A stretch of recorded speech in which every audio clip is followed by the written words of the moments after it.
Yon, what's up mga lods? Welcome back ulit sa ating channel. Ngayon gagawa tayo ng comparison audio para dito sa ating Boya M1 mic. Gagamit tayo ng iba't ibang devices such as smartphone, action cams, and tablet para matry natin kung yung differences between dun sa mga audio nila versus dun sa internal microphone ng mga devices na nabanggit natin.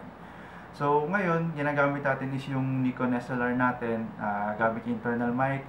Tapos susunod na rin natin syempre is yung lalagyan natin ng Boya mic para ma-compare natin yung differences nila. Para malaman natin kung talagang yung Boya mic ba natin yung talagang muted yung tunog or depende siya sa device. Kasi nagkaroon tayo ng problem dun sa isang adapter natin, gamit natin sa action cam natin, which is yung tunog ng internal mic is parang talagang mas maganda versus dun sa pagkabit natin ng Boya mic.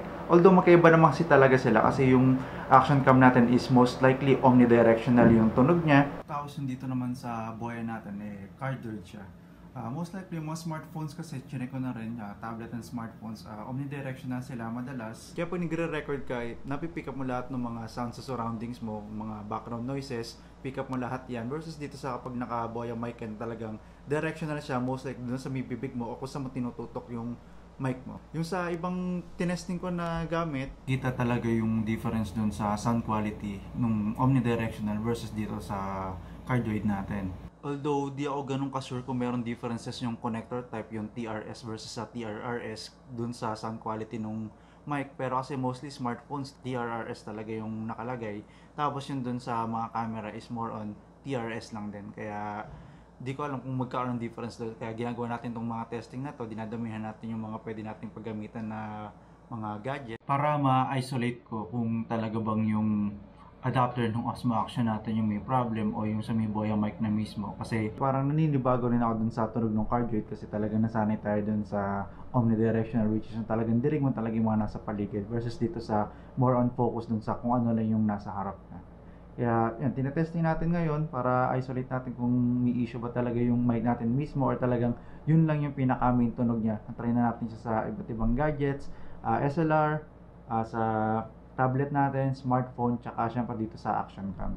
So testing natin ngayon, papakinggan natin lahat tapos gagawa tayo ng conclusion later on kung talagang sulit ba talaga itong Boya mic natin na to sa gagamitin natin sa for personal vlogs and more on outdoor na shoot.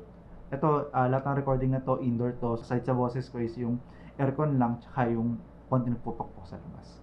So, testing natin. So, bali ayun, check ko na yung sa editing natin, yung mga audio quality. And so far, sa akin, personal opinion, okay naman siya. Siguro sanayan lang din kasi yun nga tulad ng napansin ko.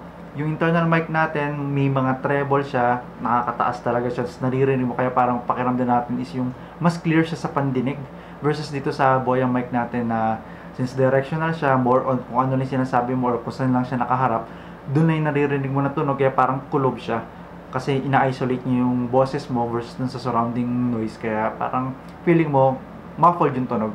And more on bass din siya kasi napansin ko dun sa mga previous test natin na kapag humangin tapos wala siyang windshield, dirig mo is parang dumadagundong talaga yung tunog ng hangin, kaya parang more on bass siya pag pinainggan.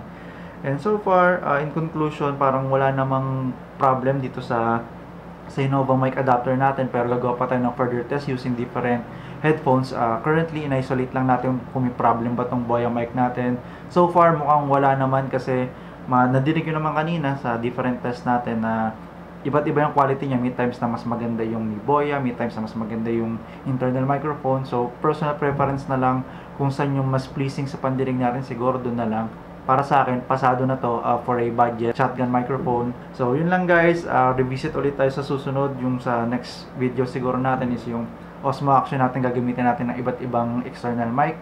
And hopefully, magkaroon o makakita tayo ng mga differences para mas ma-check natin kung ano yung mas babagay sa kanya. Pero so far, suffice na tong gamit na tong Boya M1 natin. Kaya, okay na rin.